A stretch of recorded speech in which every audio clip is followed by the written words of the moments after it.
Here's an experiment for you. Take passionate experts in human resource technology. Invite cross-industry experts from inside and outside HR. Mix in what's happening in people analytics today. Give them the technology to connect. Hit record.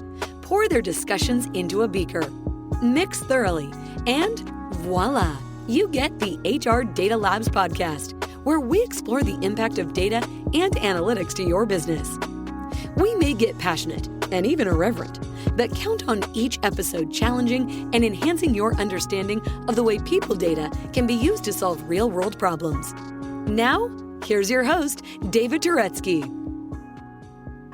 Hello and welcome to the HR Data Labs podcast. I am your host, David Turetsky. Like always, we're joined by our friend and colleague, Dwight Brown from Salary.com. Hey, Dwight, how are you?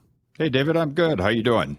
I'm okay, but I'm phenomenal today because, as we say, we like to find the best and the brightest inside and outside the world of HR to bring you what's happening in HR data analytics and technology. We have my dear friend, long-term dear friend, Dermot O'Brien, who needs no introduction, but we're going to give him one anyways. Dermot, hello, how are you? Great, David. How are you doing? Good to see you, Dwight, as well. Good to see you. Thanks for being here with us today. Happy to be. So for those of you who do not know Dermot, I don't know what rock you've been hiding under, but Dermot is a rock star in the HR world. He has so many years of experience. It's the reason why we have gray hairs, and some of us don't have many hairs at all anymore. But Dermot is one of those people who has lived the global HR life, working around the world. Dermot, why don't you give a little bit of your background beyond that, beyond the bland one? Sure. And just for people listening, David and I have known each other several decades. And it's been great. Worked in different organizations together. Sure. And it was so nice in the last one to reconnect. A great guy, a great character, and totally committed really over your career, David, to the space that is HR. My accent is mainly gone now, but I grew up in Dublin, Ireland. And I moved to the States at university, financial services, 25 years in HR. Yep. I was in Hong Kong. I was in Japan, living about 5 years in total. Came back to the States and really have lived here ever since. I've been fortunate. I've been in multiple CHRO roles. Yep. At TIA for 9 years, 2 different CEOs. At ADP, where I was head of HR. But then we had a big activist investor. Maybe we get to talk about that a little bit later. And a new role was created, a chief transformation officer role. Right. Which I took over reporting to the CEO to really help the company deliver on some big promises it made in response to beating this big activist investor in terms of the proxy battle, et cetera. So really HR, I tripped into it. I've schooled in finance, but I tripped into HR, loved it. And then I retired from ADP about a year ago. And since then, you've been doing a lot of work as an advisor, right? Helping organizations grow and understand how to really be able to execute. Yeah, I really wanted to take 18 months at least off. I was calling it a timeout. Is it really retirement? Because we don't know. Nobody knows about anything till they really kind of try it. So I wanted to give myself an escape hatch just in case. But even during that time, prior to leaving ADP, I was approached by Sempervirens. It's a VC startup for HR kind of organizations. And I did a while at ADP, thought it'd be good for ADP to get an insight into the early tech. Right. Into this space. And then I stayed on, and then I've become an advisor also then. So I'm on an executive advisory board with them. And then I've joined a bunch of their investment companies to advise. So it's all in the VC space, very new for me. I love new things and I like to learn and I like to contribute. So, they're trying to understand how their products and apps and platforms work in the HR space, and they're trying to learn how to scale. And I think that's what I can help, bring to the table for them. Absolutely. And again, you have the global perspective, which is incredibly unique. Not only have you dealt with HR technology and HR people issues, but you've also seen it in lots of different cultures and lots of different industries.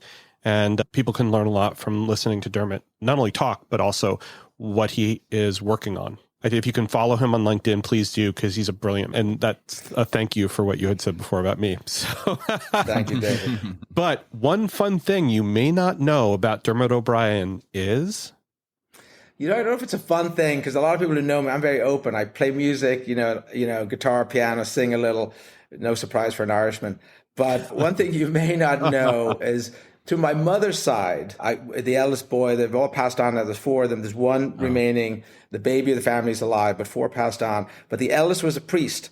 And he went to Miami when he was 18, Father Brian Walsh, and he went on to really lead the largest Western child diaspora, in the history of the world. And basically it was 14,000 Cuban children were taken out of Cuba around the time when the Castros took over. Right. The parents were so concerned about these children. And so it's an incredible organization. It ultimately became known as Project Pedro Pan.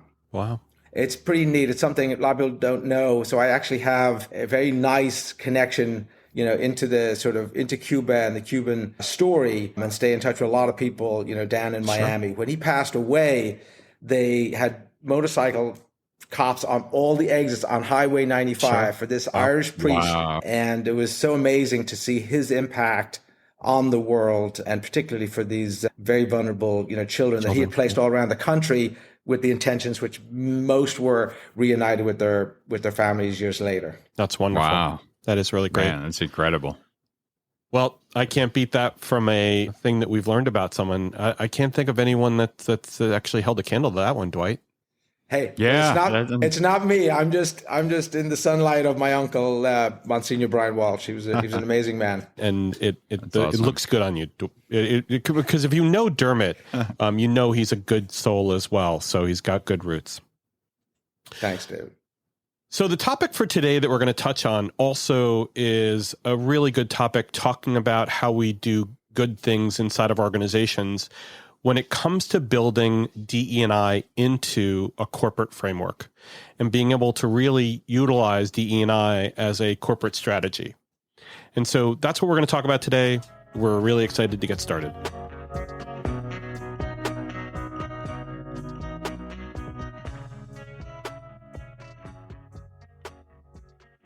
So, Dermot, our first question is, why is it actually important to have a diverse team and actually a good diverse talent pool? Why is that so important? And why is it important to you? What I love about the Workforce Agility Limited Series by Cornerstone was we talked to executives and customers all about skills.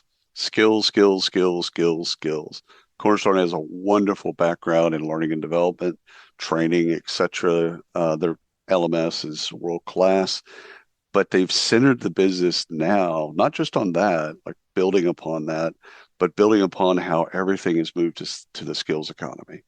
So check out the limited series called Workforce Agility, and you can get it wherever you get your podcast. And it's just a wonderful series where we talk to their executives on the shift of why, and also their customers that are using it. So check it out whenever you get a chance. Appreciate it. Yeah, I think we've all, anyone who's listening has probably, understands now that it is super important. And again, beyond societal issues of fairness and equity, and those have become even more obvious to people, I think, especially over the last few years. But we've all seen it. The research has been done with different people around a problem or an issue, you get better outcomes. And so, I think of DEI, we can call it a corporate, effort, but it's really a business strategy. And I think a lot of people get it. Then there's some people who really get it. And I feel like I'm in the group that really gets it, because I've seen time and time again how, there's better performance, better results that you get the more diverse, the people around the problem are. If you have a lot of the same people, it's pretty obvious when you do it the other way. When there's a lot of the same people trying to solve a hard challenge, we see it time and time again. You don't get too far. What we've talked a lot to companies about from the DE&I perspective is that it has to start from the top, that leadership really needs to buy into, as you say, this being part of business strategy, not just being an effort that gets kicked off by HR, but might have some support. It really needs to be part of an overall business strategy. Yeah, totally agree. And because at the end of the day, the people who have the levers, that's what it is. It's not, they don't buy in, but they have the levers of power to move and prioritize and, kind of point to scarce, resources and deploy them. That's why that is so important. It's not just, about, why the senior people. It's why the senior people, because they have the levers to control it. It's interesting. You asked me, what it means to me, and people listening might go, hey, this is a guy, he's 56. He's, a white guy, why is he so passionate? I have been my whole career, Sure. around diversity, around inclusion, in particular. And a lot of it started actually before my whole awareness grew on the performance side of things in terms of better solutions. Really was really more of a cultural issue. I remember going to see Man United, my struggling, prep football team. Yeah. And my dad took me over to Old Trafford. My brother came. He's a Liverpool fan, still is. Uh-oh. But we went there, and then we looked just like the young English, kids back then. But once we opened our mouths and they heard the accents, it was amazing, the difference. And it wasn't a good difference. Mm-mm. And that's just the way things were. And I learned early on what being treated like a second-class citizen feels like. Oh, sure. You don't actually take on that feeling. You actually know people are trying to make you feel that way. You still feel very proud and, happy to be who you are, where you come from. But you know that someone is looking at you and judging you as if you're lesser. And it's just the way it was. So I was very young when I kind of had that feeling. And I think that stayed with me through my HR career. And that's why, again, I always say, even someone with my background can actually say, yeah, I actually know what that feels like. And it's funny how the world then, as time goes by and I've lived around the world. I met my wife here in the States, but she's from the Philippines. She was 10 when she came here. Sure. I was 18, so again, I think it's probably just fairly typical for how I evolved over time. My daughter's now 28. When she was in 8th grade or something, she was my daughter. It's the way I looked at her. And she came home one day and said, Dad, we've got 5 children, 5 kids of color in my class. And I'm like, really? And she goes, yeah, me, and then she went on to list the others. And I never thought of it that way, but it's been good for me also, not just my work, but my family, in terms of being around these issues. Absolutely. And I think there's always been a case, whether it's bullying or whether it's participation in sports, there's always been cases where as young people, not even as young adults, but as young people, we were treated different. We were separated out. And those people who take on that feeling and then utilize that as a method for trying to understand how other people live and standing in their shoes, then they understand what it feels like and hopefully turn that into something positive. And I congratulate you for doing that. And because you actually have the pulpit of being able to speak on this topic with authority, hopefully people listen, especially, again, given your position of leadership, so that they understand they really do need to step inside those other people's shoes to understand what the impact of not doing these things, not building into business strategy means to being able to actually effectively lead a company and actually design better business strategy, right? Really well said. Like what you hear so far? Make sure you never miss a show by clicking subscribe. This podcast is made possible by Salary.com. Now, back to the show. The next question really is around how do we do this and what strategies can be employed to actually making meaningful change?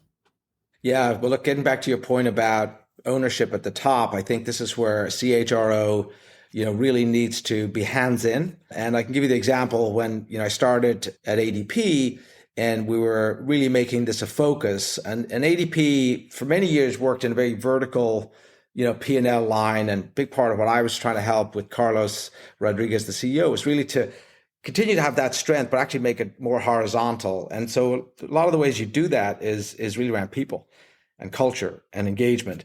And so what I ended up doing was the ADP senior leadership team on the HR side had a process every month where they would look at 60,000 people. They'd look at the top 600 leaders, because again, they're the people with the power to make decisions, to make changes around the people makeup. So we would sit down and have these monthly meetings, and again, they would have these monthly meetings, but then not be happy maybe with, who's in what role, et cetera.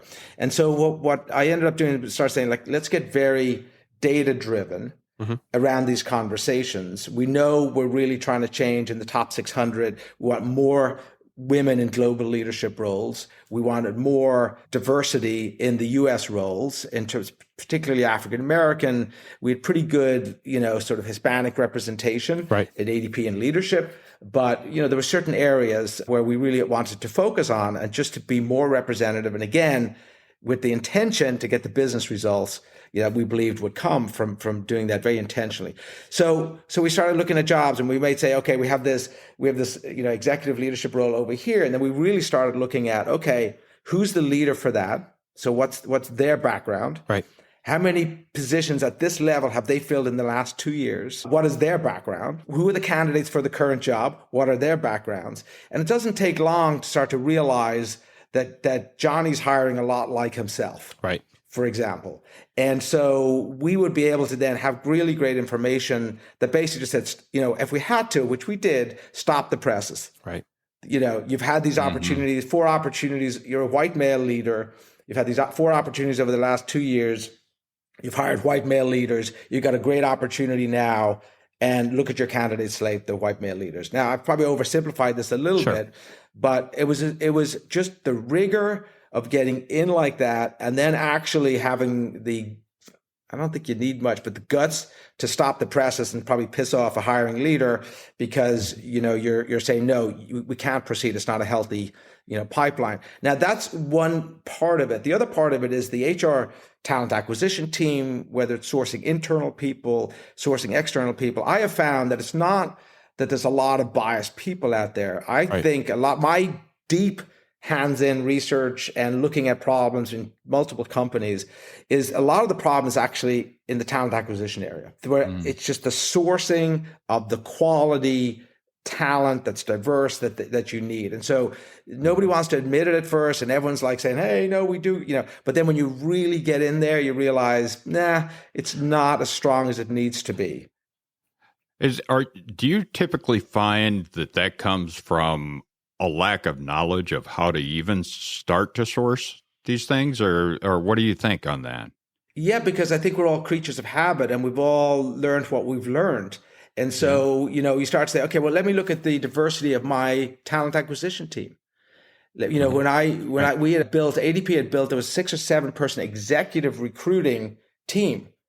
There wasn't one person of color on it. I mean, how would they, unless they kind of broke out of their, traditional ways, how would they know where to go? Right. So part of this is HR has to put a big mirror up to itself, make sure that it is leading by example. And that's in everything that HR does has to be, has to be diverse. And one of the things, for example, I've met a lot of chief diversity officers over the years. And one thing that I sometimes find lacking is that if you really want to, like a chief inclusion officer, look at usually the teams are small. Like even when we brought people into the role at ADP, we'd say, hey, you've got 60,000, you've got a team of 60,000 strong, because that's your job, is to leverage everybody. Right. But a lot of them, for example, they would be very much focused on maybe they're an African-American female and they're very focused on African-Americans. Well, that's not inclusion.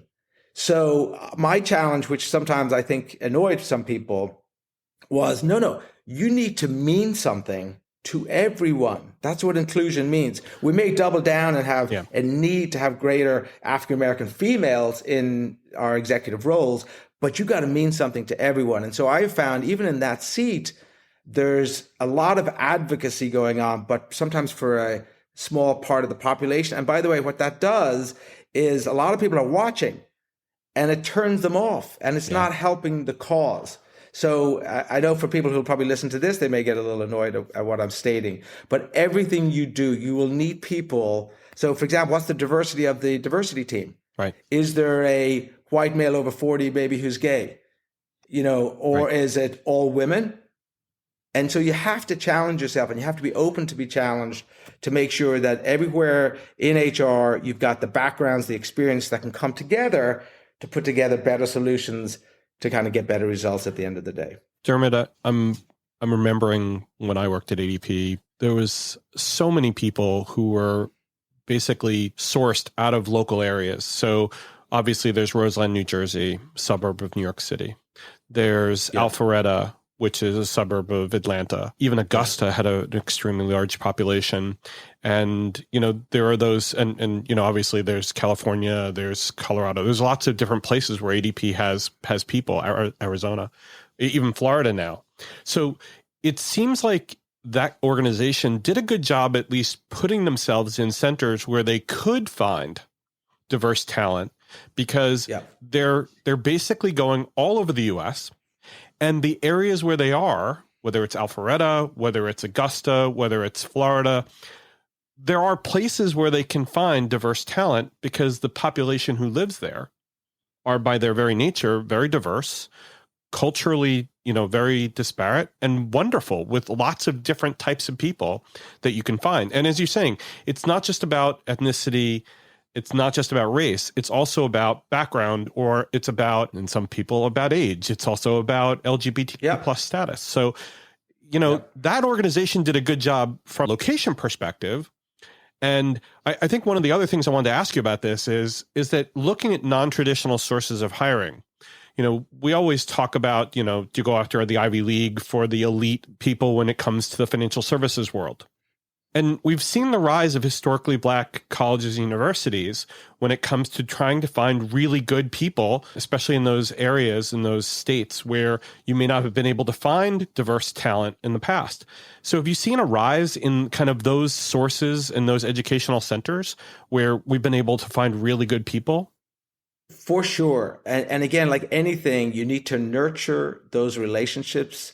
Part of that nurturing, another way of saying, is you need to build trust, right, over time and deliver on the promises that you make. Right. So yes, I think there's a lot being done. But again, I see posts, I'm retired now, so I see posts on LinkedIn, and people are now, some very prominent CHROs talking about the pledges that were made, 1-2 years ago, and people not delivering on them. And it's very frustrating when just because, again, I'm an operator, a hands-on sort of person, that you can make a difference. So, during my 5-6 years as the head of HR there at ADP, before moving into the transformation role, it was over 50% increase in the executive women representation. Right. It was over 40% African Americans in the U.S. So that's global women, U.S. for African Americans. And, those are big percentages. And by the way, they've increased even, obviously, Srini Kutam's running HR. They're doing an amazing job with the team.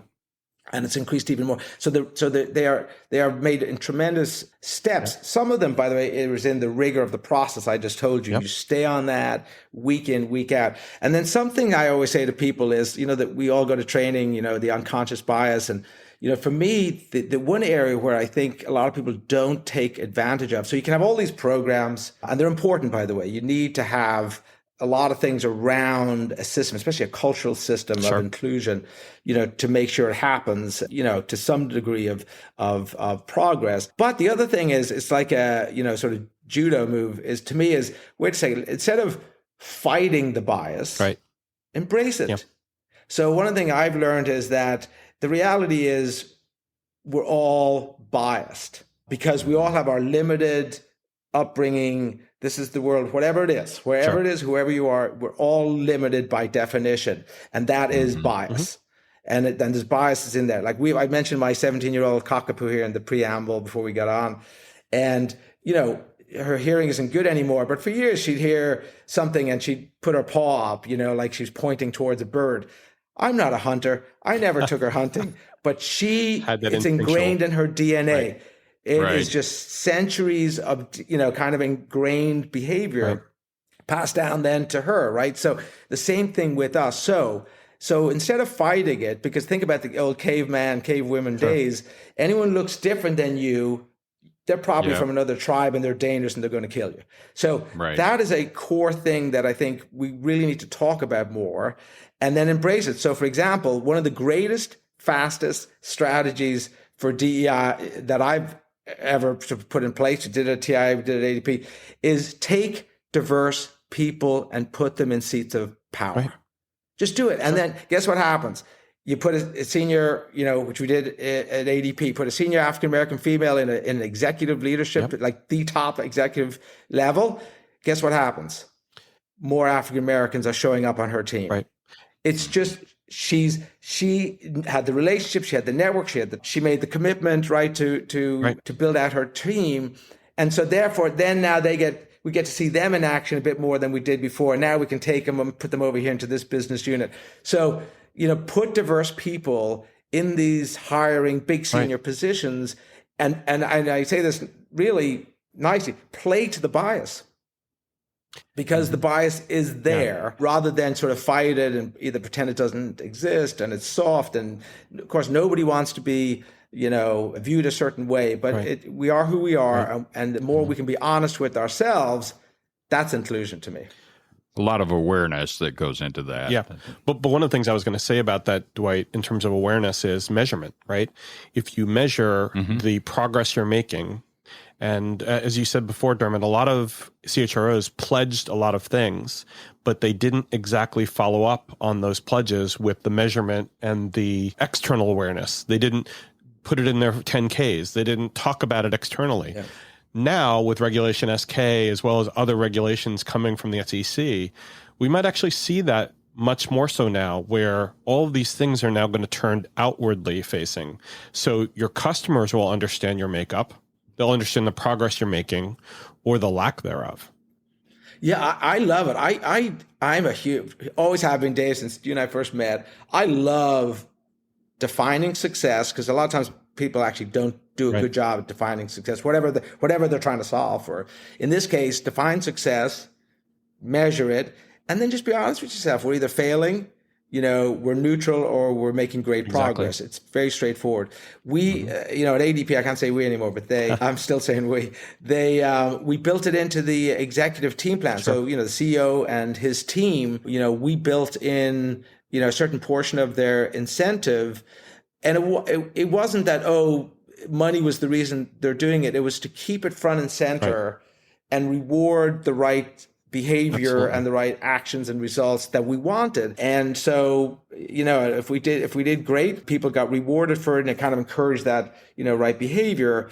And if we didn't, then, you get dinged for it. And again, some of those things, I always say, you have to put in, when you're doing a big change, or you're trying to align an organization and you want it to go somewhere different. It's like digging a river and changing its current. Absolutely. Culture is like that. It's like that. So if you ever got a culture current and now you want it to go in a different way or direction, you need to get the diggers out, redirect the river, put this, what I call false scaffolding, in place for a while until you've rerouted the river. And then ultimately you can take that stuff away because it flows on its own. So, for example, at ADP, this was sort of rerouting, let's call it the cultural diversity river, with a few pieces of infrastructure put in place to help it. The idea isn't that it will still be there in 10 years, because hopefully that river is flowing nicely, getting the results they want, and they can reposition the need for incentives for other things that need rerouting, if that makes sense. It does. You're overcoming decades of infrastructure and policy and practice. So you needed to overcome it. So it had to happen. And again, just measurement. And then the beauty of measurement is, because, it's not like there's never been effort. There's a lot of effort that's going on right now. There's a lot of effort 5 years ago, but the results weren't there. So part of this is when you have such a microscope that you can put on a process and you say, okay, let's try this. Any results change? No. Stop it, because you can't just keep piling on. No. You got to know that the actions you're taking are moving the needle. And if they're not, change them out quickly, because, then you just overwhelm the place with too much process, too much training, etc.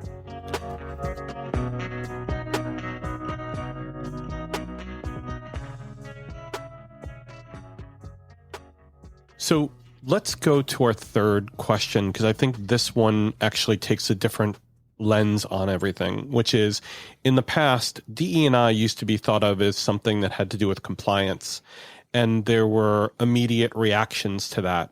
How does an organization, and how do you suggest an organization overcome those kind of thoughts around this being just something we have to do because it's compliance? How do we change that theory to being, in practice, something different? Yeah, it's a really big question. And, to me, I sort of mentioned a little bit earlier, which is you have to mean something for everyone.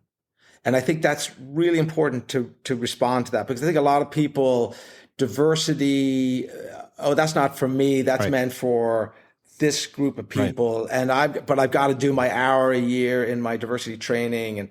And I felt very much, like you said, compliance, administrative, not adding value, and really just a waste of productivity and probably a drain on the energy, the positive energy that you want to actually put towards the effort.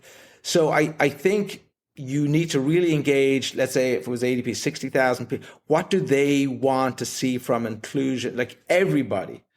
And then start really working on those things so that, again, like I said, the 40-plus-year-old white male can see himself in the diversity and inclusion strategy, as opposed to, this is not for me. This is targeted towards women. This is targeted towards, other racial groups, whatever it might be. And I think you need to do that and really work on that and constantly be open to, everyone's got different views on it. So a lot of it is really around engagement and conversation as well to move it along. But to me, that's the biggest step, is make what you're doing resonate and be meaningful to really everybody in your organization. I think one of the examples that former company you keep bringing up did very well was having BRGs. Because what BRGs did was it said, we're going to have a lot of groups of people to support. And there'll be supports of lots of different things, whether you're a veteran, whether you're an LGBTQ ally, whether you're African-American, whether you're whatever you want to identify with, we'll give you support. And that enabled people to feel like they were in a safe space and not be judged and help other people. So whether it was mentoring opportunities or answering questions or feeling like they belonged, which is what you're trying to get to, right? Dermot, it's giving people who might not necessarily put themselves in a box to actually feel like they belong to something, so that they feel a part of the organization and that they're being heard specifically with whatever their problems are, and to be able to reach out to other people and get people across an organization that they may never have met before, right? Totally agree. And that word, I've loved it, used it a lot in prior companies, but belonging, is the ultimate sort of descriptor of inclusion. Right. And it may have nothing to do with how we've sort of boxed in the sense of diversity. It could be someone who just said, I just feel like I belong here, right? That could, and they may not even be able to describe, why. So yes, and it's interesting. So they started out as associate resource groups. Rita Mitchens did a great job of rebranding and relaunching. She was the chief diversity officer to relaunch those. And I remember going to lots of them. By the way, there's all different facets now. It's pretty exciting to see, the umbrella of areas of focus. But I remember going to one of the women leadership programs and speaking at my first year. And I was like, what's wrong with this picture? And they were all looking around, and I'm like, where are all the men? So the same thing. If I, if I went to the Hispanic group, where are all the white people? So the reason I say that is because it's good to have a sense of belonging and coming together. But the whole point is inclusion is actually to, let's call it, penetrate the organization, have more opportunities, be able to, contribute more, whatever it is. And for example, in the women's leadership team, I said, look, we should use this as a forum. When you meet once a year, work with HR, we'll bring in the best male leaders who nurture women's careers, right? So that you can get to know them, they can get to know you, and now they'll, maybe you'll work for them, at some point. And then also, I call it the barbell approach. Also on the other end, the men who have no women on their team. Let's not blame them and say, hey, they've got some sort of faulty mechanism. Let's say maybe they just haven't met great women talent. So now bring them into your forum, let them meet you, and now they get access to talent that they haven't been able to place on their team. So these were all the actions and steps that over time, breaks down a lot of barriers, brings the resources to bear, as you said, and ultimately helps with this sense of belonging. Ways to mix and embrace at the same time. Yes. Yeah. Yes.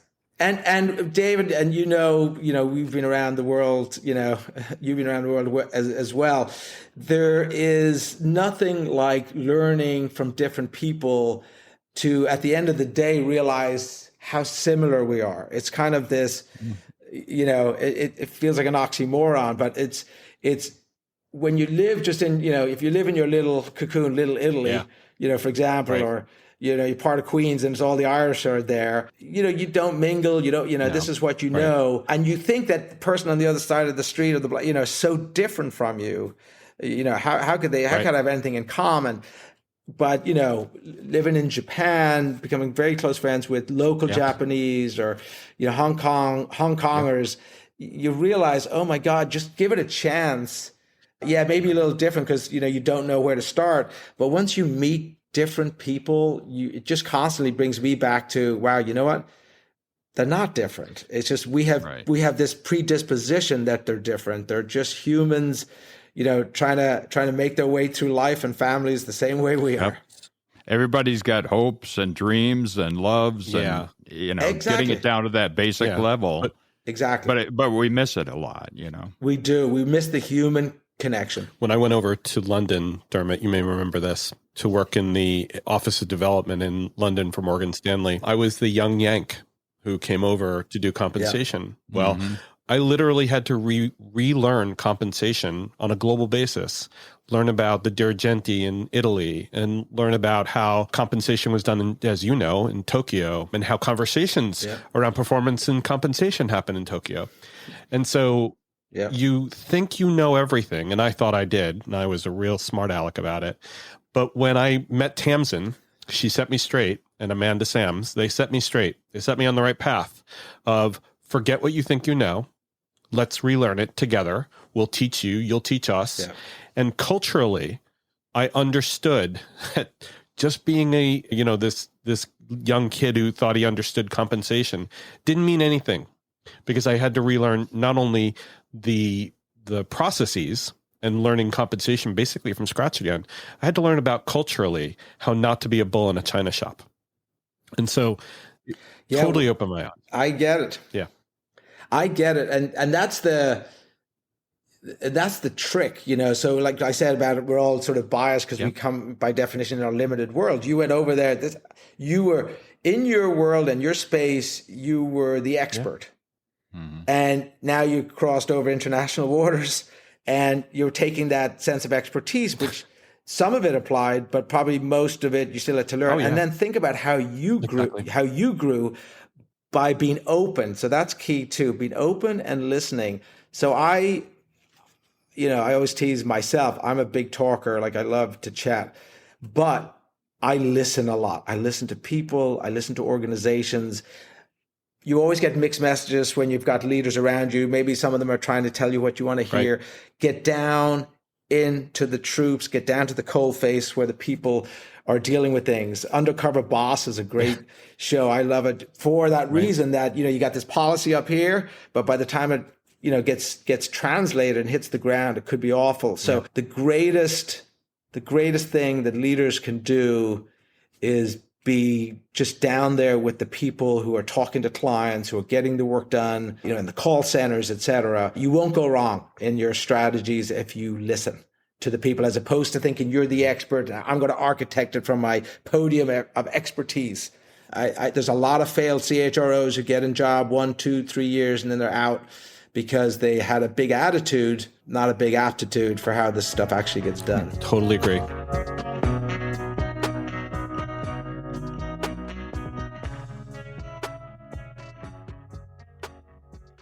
Dermot, this has been wonderful. So just to recap, we've talked about DE&I as a business strategy.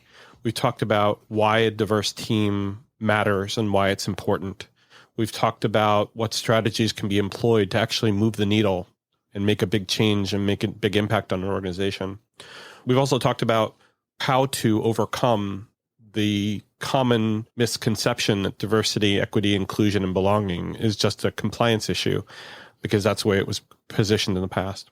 Is there anything else you wanted to add before we conclude today? No, other than to say, I really appreciate you, doing what you guys do here, for the HR community. And, this topic is so important that we just have to keep challenging ourselves to make it bigger and wider.